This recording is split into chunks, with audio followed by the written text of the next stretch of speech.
everybody. I'm Vicki Harris, the host of Best Friends Kitchen. I am proud to announce that I have a very special guest with me today, Johnny Collier. How are you? I'm good. How about y'all? Thank you for being with us. I guess, how long have we known you? Maybe a year or so? Have we been working with you? Close to that, yes. Close to a year.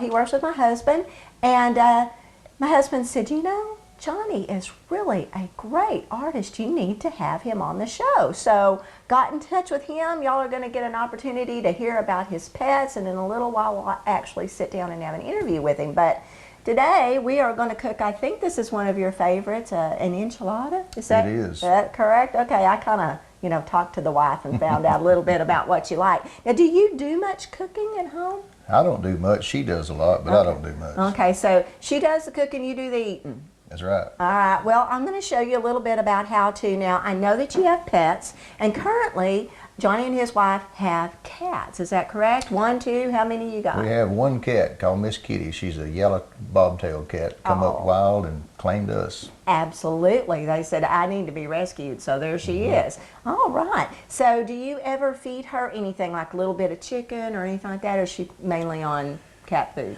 She's mainly on cat food.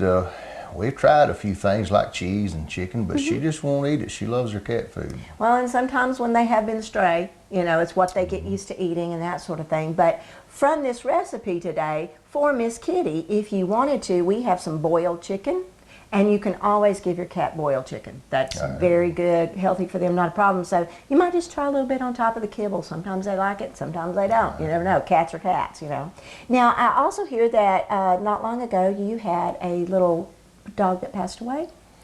Yeah, I had a yellow lab, and I named her Jewel, and she was great. I raised her from about 3 weeks old till she died. Oh, now did you ever feed Jewel anything like that? Was she pretty much on kibble? She ate everything that come in her sight. She didn't turn anything down. I mean, she even got skunk pellets and dragged them up in the yard. No! She didn't turn anything down. Bless her heart. Well, so this is probably something that you could share, and this is definitely, when you say enchiladas, you think, oh, that's not anything that you could share with a pet. But we're going to show you how you can do that today. Now, the first thing, the star of this show is enchilada sauce. And that's the thing that's really the spiciest part of it. It has the most ingredients. So we're going to kind of show you how you start out making it a little more pet friendly, and then we add these later spices on. So we're going to start out with, if any of you, have you ever made gravy or watched your wife make gravy or anything like that? I tried making gravy, but I didn't get it down. Well, let me tell you, I'm going to go ahead and use my hands on this. Just excuse me.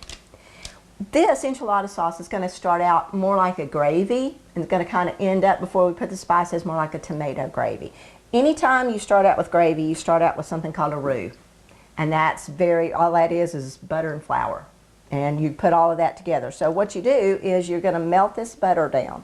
While I'm melting the butter down, tell everybody a little bit about, how you eat at home. Do y'all like to eat healthy? Or do you eat spicy? We eat spicy some. We like Mexican food, and we'll make it at home. We'll go out and eat it. But at home, we'll get up in the morning. Sometimes we'll eat breakfast. Sometimes we'll eat leftovers from the night before. Yeah, kind of like all of us and everything. Well, the reason why I ask is because when you're making things that are spicy, or if you like a lot of foods with cheese and sour cream and things like that, it's really hard for me, because I say there is no such thing as too much cheese, too much butter, too much sour cream, too much salt. I'm really bad on all of that. It's all good things. That's right. So when you're like we are, you kind of have to think ahead of what are the ingredients that are okay for your pets and what's not, and how much, and that sort of thing. So as you get started, this may be a little bit of a learning curve for some people, but once you get it down, it's really easy to adapt recipes for. So what you do when you're making a roux is you melt your butter. And you make sure that you get your butter pretty warm, kind of starting to sizzle a little bit. And then you start adding flour.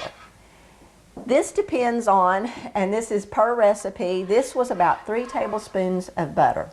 To 3 tablespoons of butter, I'm putting 2.5 tablespoons of flour. That's going to make a small batch of a sauce, a roux, or whatever. This is a small batch of enchiladas. If you are going to make a large batch, I recommend that you double this because you want a lot of enchilada sauce. You want more than you really need because you never know. Sometimes it gets soaked up. The tortillas will soak it up a little bit more. So again, this is small. This is not a large batch. This would maybe feed 2 people, just you and your wife. But if you're going to make a lot, then you're going to need to double this.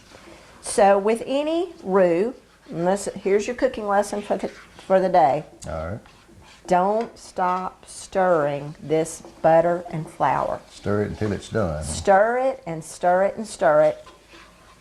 And I don't know if I can tilt the pan well enough for everybody to see or not, but what you're doing is you're melting the butter and incorporating the flour until it's just smooth. You don't want lumps, okay? You get lumpy gravy and you get lumpy everything if you don't do that. All right, so here we are. Now this is all stirred together, and can you tell it's starting to get just a little bit thick? Just a little bit, not real thick, but kind of starting to clump up. Now here comes the fun part, and this is going to move really fast, Johnny. We're adding to this 1.5 cups of water and 8 ounces of tomato paste. You can use paste, you can use sauce, whatever you like. We'll talk about the difference in that in a minute, but this goes really fast, guys. Don't walk away, don't carry on much of conversation. You need to get right on it. Once you see that bubbling a little bit, add just a little bit of the liquid. Start stirring. Add a little bit more. The reason why you're starting out and adding a little bit at a time is so that you don't have lumps. I don't know about any of y'all if you're from the South or whatever and you've watched your mom make gravy or talk about gravy and people say it's the hardest thing to make. I get lumps in it and all kinds of stuff. It's slow. It's a slow process. It's not anything that you do quickly. That's why I said this is kind of the star of the recipe because this is really what's taking the most time. Everything else does not. It's pasty. Now that we've kind of got that, we're going to add the rest of that in. Now this is where we get to stand and talk. Don't walk away from the stove, whatever you're doing. But if you've got someone in the kitchen with you, y'all can talk. You can just, whatever's going on in the day. If your pets are in there with you, they're probably going to be starting to smell this a little bit. You can talk to them. You can say, it'll be about another hour and then it'll be ready. Because all of mine are usually waiting. And if you can see right here, it's thin, but it's starting to dissolve. And so this is going to probably take, as you stir, again, don't stop stirring. You've got your heat about medium heat, and we're just going to stir and stir and stir until it gets thick. Okay, and as you can see, this has now thickened up pretty well. It looks kind of like tomato soup and smells like tomato soup, Yep, doesn't that's it? what I was thinking. That's exactly right. Now, at this point, it is pet friendly. You could take out whatever portion you wanted. There are no spices in it. It's just tomato sauce and some water and a little bit of flour. So you could take out however much you thought you wanted to use for your pet and put it aside before we start adding anything. And I got to stir, stir, stir. What'd you tell me about burning it? Don't burn it. When it turns black and burns and sticks to the bottom of the pan, you know it's just right. Yeah, and I've done that so many times. It's not even funny. Walked off because, women, we get to talking or we'll go answer the phone or something like that and turn around and I burned it on the bottom. Okay. All right. Now, I'm going to turn the fire down just a little bit so it doesn't burn. And we're going to start adding. I'm going to let Johnny here kind of hold up the spices and we're going to talk about it because now it starts becoming not pet friendly. All right, salt and pepper. Can your pets have salt and pepper? Yes. Yes, they can, in moderation. So when you're doing this, if you think, oh, I forgot, and I put a little bit of salt and pepper in that, it's okay. It won't hurt. I'm going to use, I think, Himalayan sea salt right there. I think that's what I'm going to use. A little bit of that. Now, I did not use salt-free or organic or anything of the tomato sauce, so the tomato sauce is salty already. So watch how much salt you put in it just for yourself as well. All right, Still pet friendly, but a little bit on the side of you might not want to add salt and pepper. Now we get to the good stuff. How about some cumin right there? Have you ever smelled that? What do you recognize? What do you think of when you smell cumin? Mexican food, right? Yes. That's pretty much the smell and the flavor that you get in a lot of Mexican food. Really? Yes. And if you're brave, put a little bit in your hand. Just put just a tiny little bit if you can get it, and taste that while I'm dumping in. I say it every cooking show. I don't measure. For the sake of telling you guys, for this is probably going to be about 1/4 of a teaspoon. It tastes like Mexican food, doesn't it? But I just dump, and you'll learn to dump to your flavor after you've made this a little bit. You'll learn, oh, well, that's too much or that's not enough. But like I said, I'm aiming for a little over 1/4 of a teaspoon maybe. Okay, stir that in. Now, how about onion powder? Your pets can have cumin. That is not something that's going to upset them. But now we're getting into something that they cannot have. Onions, garlic, anything like that, you do not want to feed your pets. Now you could, if you wanted to, I'm using onion powder, again, probably about 1/4 of a teaspoon. If you like chunky, a lot of people like onions and everything in their enchilada sauce, cook those onions separately, set them aside. When you're to this point, then just put those onions in. So you could, that's something that you could do. If your wife was making this, you could chop onions or do something like that. I'm trying to figure out ways to get you in that kitchen. Yep. Yeah. So do you think... Say it's done and I'll be there. Really? Dinner bell, and that's how you get in the kitchen. When I cook, when the fire alarm goes off, you know it's done. There you go. All right. Well, and I imagine that's one thing, that would be okay because your pets don't care. If it's not 100% perfect, they're not going to say, you burned that. Yeah. I'm not eating that, because they'll eat it anyway. They just appreciate it. Okay, how about a secret ingredient, a little bit of cinnamon? Cinnamon is kind of a secret Mexican ingredient. You see it in a lot of foods. They'll even put it, in their chocolate. They put it in like adobo sauce and things like that. That's just an 1/8. That's not very much at all. About 1/8 of a teaspoon of cinnamon. So, but you can smell it. You can really smell the cinnamon. All right, last thing. I'm gonna grab it right there. Chili powder. Chili powder is not hot. A lot of people think, oh, if I put a lot of chili powder in there, it's going to make my dish hot. It always kind of just makes it smoky, but it's not hot. So feel free, again, now that's probably a tablespoon, maybe, because I like the way chili powder makes it taste. Again, here we are, stirring, stirring, stirring. But the rewards are worth it, I promise. If you've never made enchilada sauce and you buy it in a can, there's all the difference in the world. And you can't then make anything that you buy in a can pet friendly. So that's, really? Yeah, that enchilada sauce already has all of this stuff in there. So you couldn't go and get that can of enchilada sauce and make this recipe for your dog. Now, do you think the doggy, what was her name? Jewel. Jewel, do you think Jewel would have liked this? I think she would. She probably would have, minus the spices. She probably would have been good with. Well, I tell you what, there's more to this recipe than just this enchilada sauce. So we're going to continue to stir a little bit more. Then we're going to get the rest of our ingredients, and when we come back, we'll show you how to put it all together. And I'm going to make Johnny do all the work now. Hi, everybody. We here at Best Friends Kitchen are excited to be offering you some special Johnny Collier products. Now, first of all, for everybody that watches our Johnny Collier Best Friends Kitchen cooking episode, will get a chance to win one of 2 of his brand new CDs. And how you're going to do that is, in the middle of our cooking episode, we're going to put up our email address. And the first 2 of you that will email us at that address will get a free CD. Now, the name of that CD is Love Me for Who I Am. And then another special offer comes. We are going to sit down with Johnny in a little bit and do a little chit chat, a special interview with him. So all of you Johnny Collier fans are going to want to see this. And in addition to that, in the middle of this interview, we're going to put up our email address.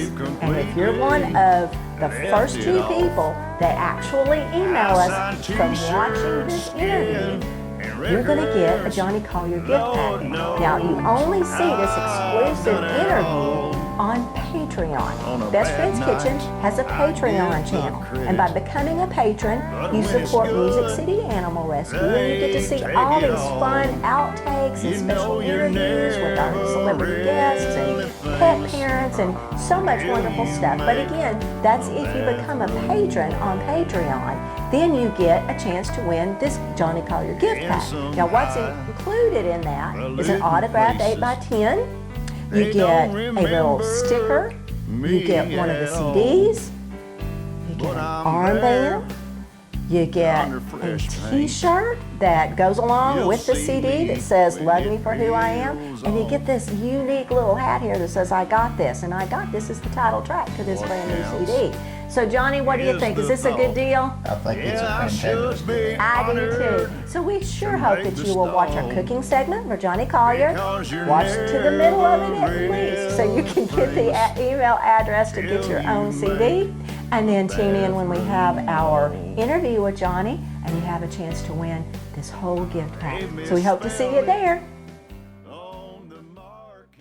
Hi everybody, we're back with Best Friends Kitchen and Johnny Collier, and we are about to put together our chicken black bean enchiladas with homemade enchilada sauce. That's a mouthful, isn't it? It is. Yes. I hate to say that fast. Yeah, but it's good. It's some good stuff, and we're going to put you to work here. All right. All righty. Now, the key to this is, and I was saying in the first portion here, you need to make sure that you make a lot of enchilada sauce. This is for a very small, maybe 2 people. Maybe you might make 1 meal, maybe 2, depending on how hungry you are. Make more enchilada sauce than you think that you need, and when we put up the recipe, you'll double what I put up. Because if you're like me, enchiladas are really, I think they're better like the next day. Yes. You know? And that's kind of the same way. You can take some of these ingredients out and have them for your pet for a day or 2, especially if you're putting this on top of their kibble and it's not their full meal, but you're saying, you know, hey, I'd like for you to have a little bit. We talked about earlier that we would take this sauce when it was more like tomato gravy or something like that and put it aside. And then that was for your pets before we added the spices. But you said you have Miss Kitty. Yep. Johnny has a cat at home. So you're looking at this and you're thinking, what of this could I share? This is nothing but boiled chicken breast. Boneless, skinless. I just put it in a pot, boiled it until it was cooked, and shredded it. This is about 2 chicken breasts, really. You can take this, shred it like this, put it on top of their kibble.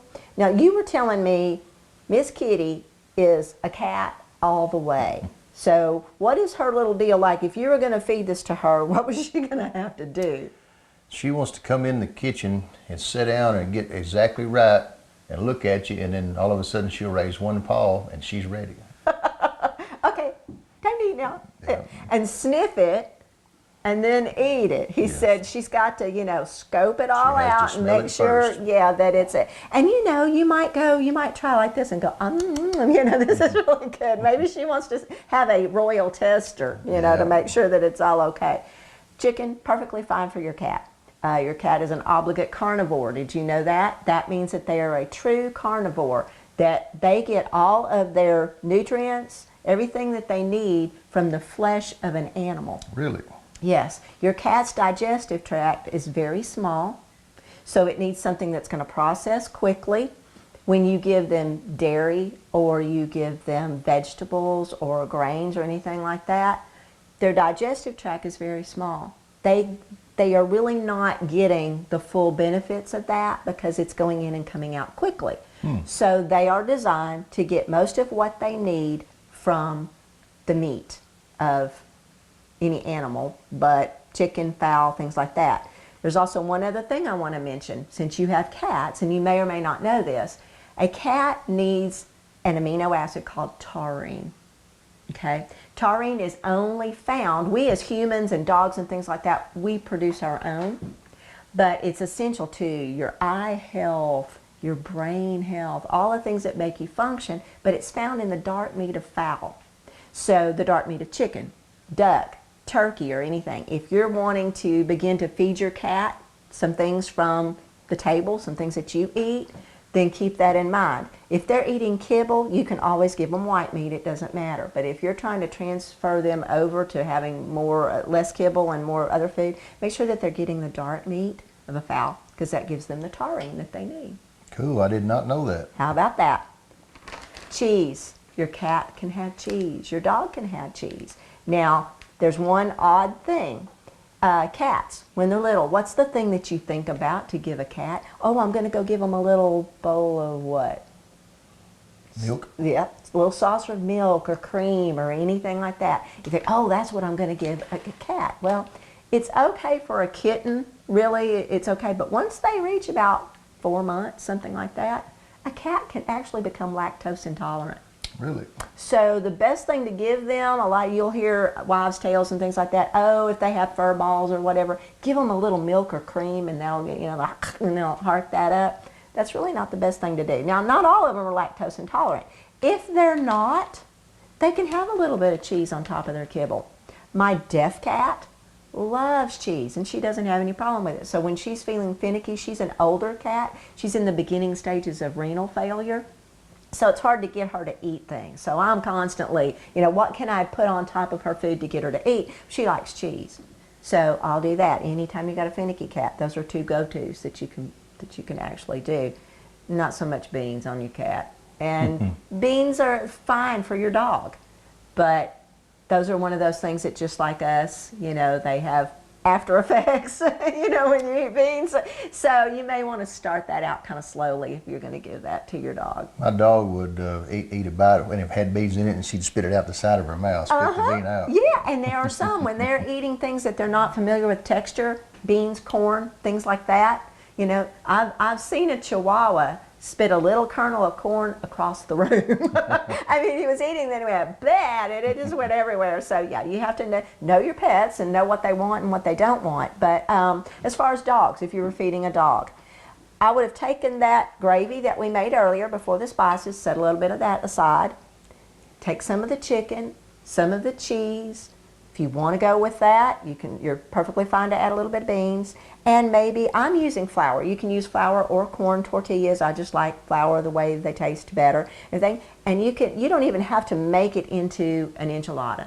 So like, say you and your wife are doing this and you're thinking, well, I don't really want to mix this up and have 2 casserole dishes in there and try to figure out which one was for, my dog and which one not. Take these ingredients, just set them aside in the bowl. And if they're, if you want to warm them in the microwave, you can, but if not, just, tear it up. And you can put it on top of their kibble. That can be one of their meals. They are finding now that feeding your pets more than 1 time a day is good. Kind of like us, we don't want to eat 1 time a day I either. like to eat 3 or 4 times a day. Absolutely, and they do too, because they get hungry and then they wolf their food down all at one time. So this would be a good, maybe noontime meal or something like that. All right, let's get started. You ready to get kind of messy here? I'm ready. Let's go. All righty.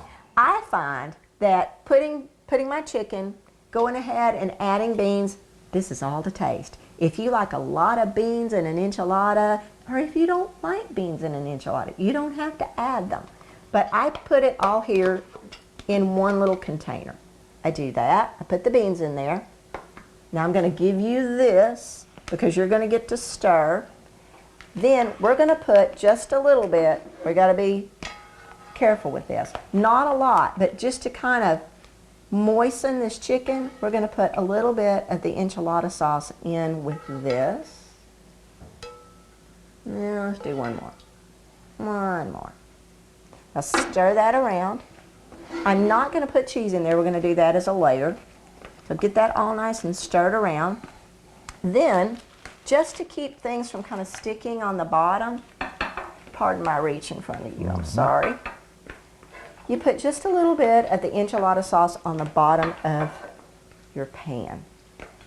Is that for flavor, or what is it for? It's really more to keep when you put your enchiladas down and everything, to kind of keep them from sticking to the bottom of the pan. Oh. If you don't want to do that, you can always just spray the bottom of the pan with a little bit of, cooking spray, or put a little butter in the bottom of the pan or whatever. But that's all I'm doing, is just kind of making the bottom of that wet, so when we put these in, they don't stick. Does that look about right? That looks great. Perfect. All right, now here's another little thing.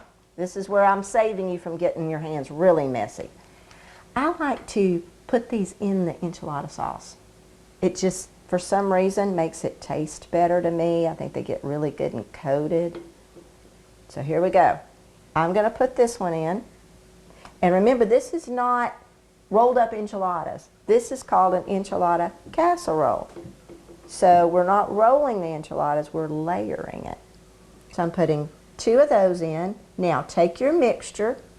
My hands are nasty, so you'll have to do that. Take a little bit of the mixture and put it on top of here.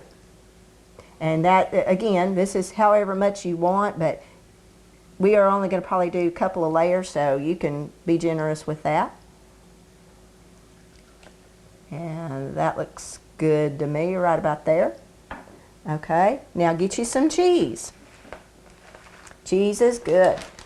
Like I said earlier, no such thing as too much cheese, too much butter, too much sour cream. And you just load it on there. And while you're putting that on there, I'm going to do this. Now, who would think, have you ever heard of feeding your dogs even an enchilada like this, a flour tortilla or a corn tortilla? I've never fed my dog enchiladas. She may have ate some, but usually we eat them also. Yep, so it was just like a little tiny taste. Well, this is just one of those things that Best Friends Kitchen does. It tries to educate pet owners in what your pets can and cannot have and what is okay, because we get locked into they have to only have certain foods, only kibble, you know, and oh, that's bad for them. Well, once you start doing a little research, which I encourage everyone to do your own research. Online, there is a plethora of information out there that you can find out. So if you ever want to know, is this an ingredient that my pet can have? And again, moderation. Don't feed them all tortillas. And if you do corn tortillas, check that out. Make sure you know what's in those before you feed it to them. All right, again, more. You can tell he's not used to being in the kitchen. He's like, do I put more on there? Yeah, load it on there.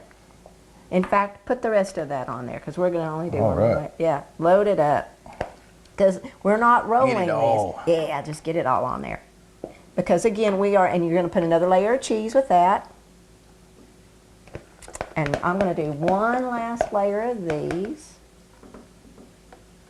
And it seems like a lot of work, but we're having to, you know, kind of draw it out for you guys and let you see all the steps to it. When you're in the kitchen and you're doing this, you're going to whip this up really fast. It's not going to take that long. And a little more cheese.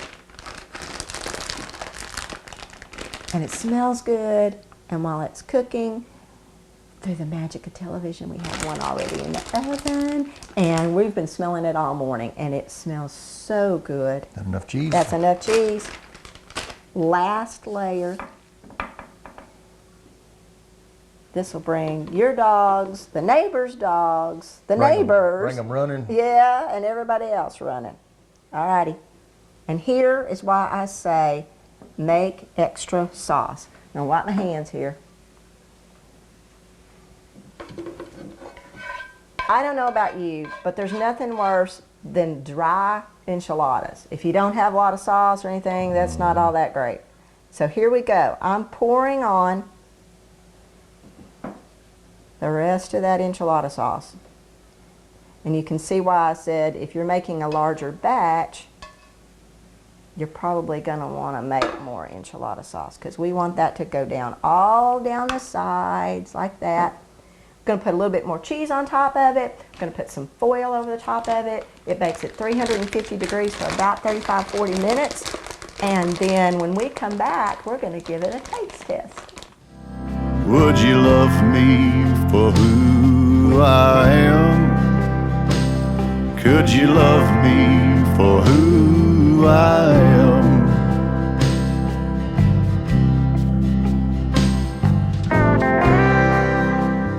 Hi everybody, we're back again at Best Friends Kitchen. I'm Vicki Harris and I'm with Johnny Collier, and we are just about to test our chicken cheese black bean enchilada casserole. Like I said, mouthful, but I hope it's a good mouthful. So are you ready to try this? I'm ready. All righty. And just kind of to recap, Our pet-friendly portion, we have already taken out. We took that out before we added spices and everything, so we'll be giving that to someone shortly. And this is a little bit, I like it saucy, so here's your plate. Give me your plate here. This is not rolled enchiladas. This is an enchilada casserole. So it is just a little bit soupier, yeah, than your normal. I'm going to cut me a little piece. And all that Best Friends Kitchen wants to do is to help pet owners to become a little bit more aware of the things that their pets can and can't eat, because after all, they are part of our family. That's right. Yeah, and let's test this, and then we're going to talk about how your little babies are part of the family for sure. Now this is probably very warm, so be very careful. This has got lots of cheese, lots of beans. Is it okay? Thumbs up. It's good. Mm-hmm. Let me eat 2 bites. Mm-hmm. And we can eat and talk. People don't mind. I was talking to Johnny earlier, and I said, you know, they want to be part of the family. They love it when they smell the food. The dogs get used to, oh, okay, you know, mom and dad are cooking, so I'm going to come in, and they watch over you and watch what you're doing, and they know when it's time to eat. And he was saying that before his dog passed, that you'd be outside and she'd do what now?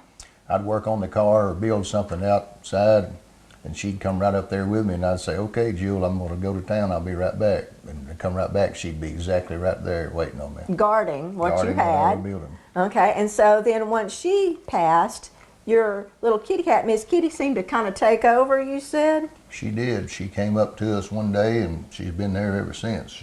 And she said, I think it was your wife that said she'll follow him around and go, like, if he goes out to the trailer, go out to the trailer, get into that. Go in the studio, go wherever you go. And that's all part of it. They're just part of our family, little furry family members that like to be involved in everything. And we hope that you'll let them be involved in their dinner as well. Now, one more bite here. It's got chicken, shredded chicken in it, black beans, homemade sauce.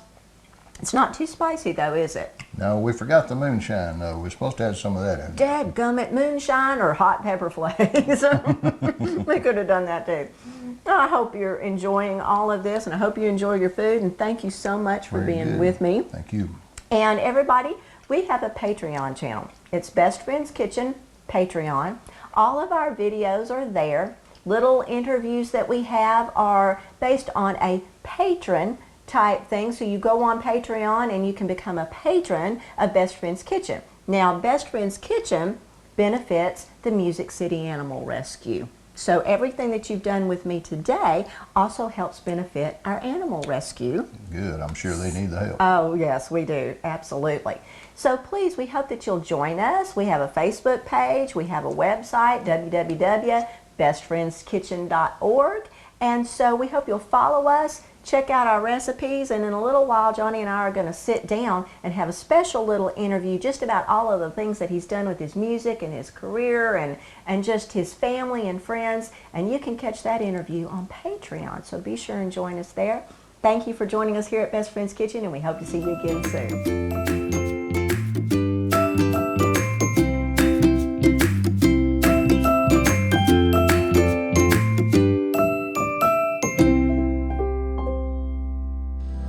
Would you love me for who I am? Could you love me for who I